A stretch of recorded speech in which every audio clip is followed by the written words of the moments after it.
ఒక సమయంలో మగధ అనే కింగ్డమ్ భారతదేశపు పొలిటికల్ హార్ట్గా ఉండేది. మౌర్యులు, తర్వాత శుంగులు సెంచరీస్ వరకు ఈ రీజియన్ నుండి పవర్ఫుల్ డైనెస్టీస్గా రూల్ చేసేవారు. కానీ హిస్టరీలో ఆల్మోస్ట్ మర్చిపోయిన ఒక డైనెస్టీ ఉంది. వాళ్ళు జైంట్ కాంకరర్స్ కాదు, హూజ్ ఎంపైర్ బిల్డర్స్ కూడా కాదు, కానీ వాళ్ళు ఒక కొలాప్సింగ్ పొలిటికల్ వరల్డ్ని హోల్డ్ చేయడానికి ట్రై చేశారు.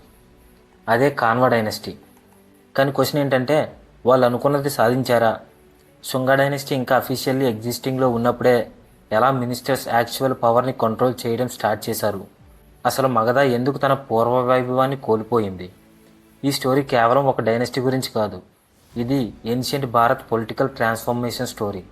మీరు ఇలాంటి real Bharat history, forgotten dynasties, political secrets and factual historical documentaries కోసం వెయిట్ చేస్తుంటే ఇప్పుడే మన ఛానల్ని సబ్స్క్రైబ్ చేసుకోండి. శుంగ డైనెస్టీ బిగినింగ్లో స్ట్రాంగ్గా ఉండేది.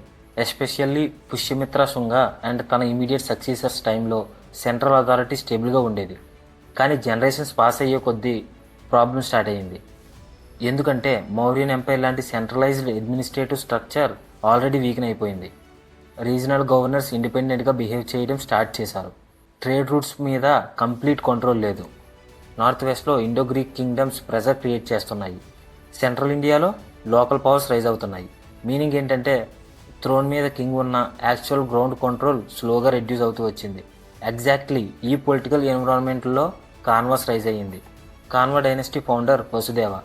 మన దగ్గర ఈయన గురించి డైరెక్ట్ ఇన్స్క్రిప్షన్స్ చాలా తక్కువ ఉన్నాయి, కానీ అవైలబుల్ పురాణిక్ కింగ్స్ లిస్ట్ ప్రకారం వసుదేవ శుంగ కోర్టులో పవర్ఫుల్ మినిస్టర్ అని అర్థమవుతుంది.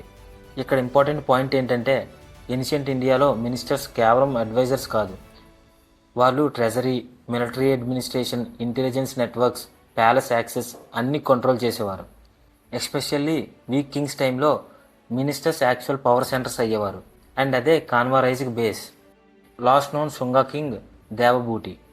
పురాణిక్ ట్రెడిషన్స్లో దేవభూటి గురించి ఒక రిపీటెడ్ డిస్క్రిప్షన్ కనిపిస్తుంది. అతను అడ్మినిస్ట్రేషన్ కన్నా ప్యాలెస్ ప్లెజర్స్ మీద ఎక్కువ ఫోకస్ చేశాడని.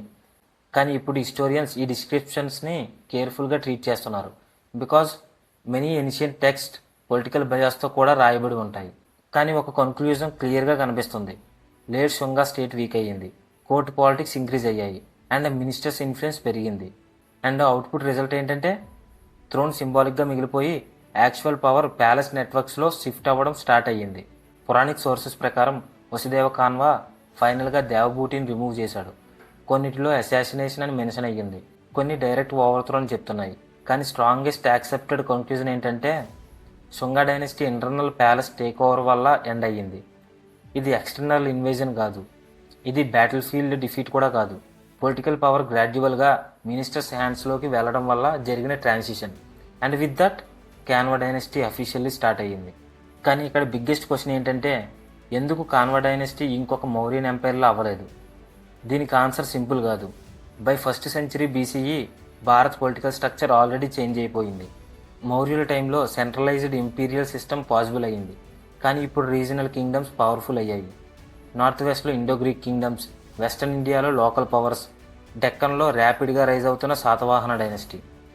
మీనింగ్ ఏంటంటే, మగధ ఇప్పుడు వన్ అమాంగ్ మెనీ పవర్స్ మాత్రమే.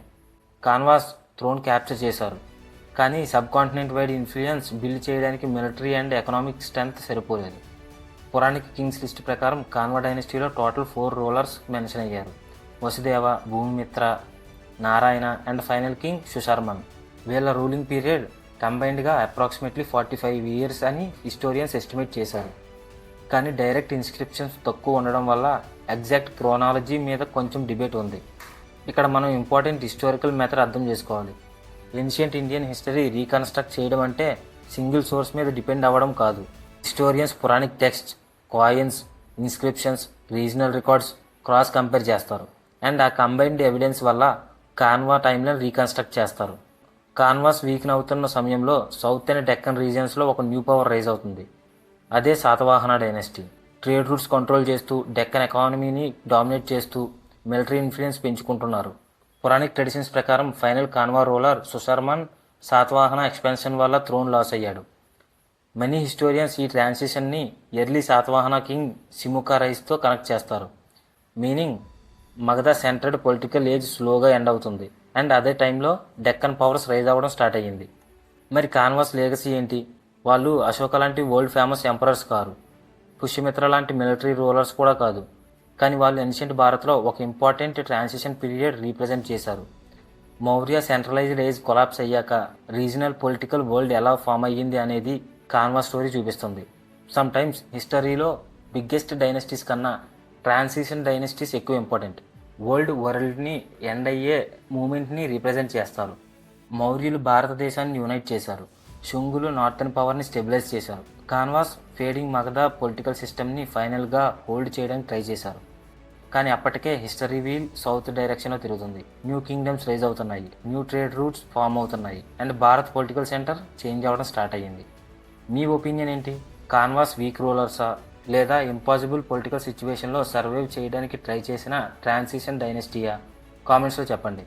అండ్ మన ఛానల్ని సబ్స్క్రైబ్ చేసుకోండి. బికాజ్ నెక్స్ట్ ఎపిసోడ్లో మనం శాతవాహన డైనెస్టీ రైజ్ ఎలా ancient Bharat trade, economy and పాలిటిక్స్ని చేంజ్ చేసిందో డిస్కస్ చేద్దాం. This is Fact and Front Page, where forgotten history breathes again.